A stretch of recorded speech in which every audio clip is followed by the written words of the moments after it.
সোনাই এখানে বসো। তুমি বাসন মাজতে পারো, ঘর মুছতে পারো, ও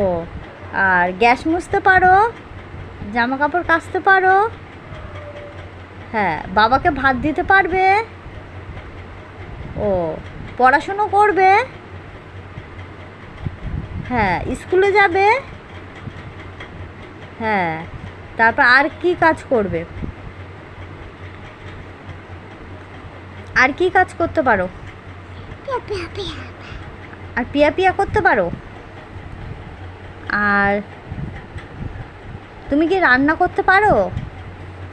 ও কি রান্না করতে পারো, মাম রান্না করতে পারো, তুমি এদিকে ঘোরো, এদিকে ঘোরো, মাম রান্না করতে পারো, ও তাই, তুমি দুষ্টুমি করো।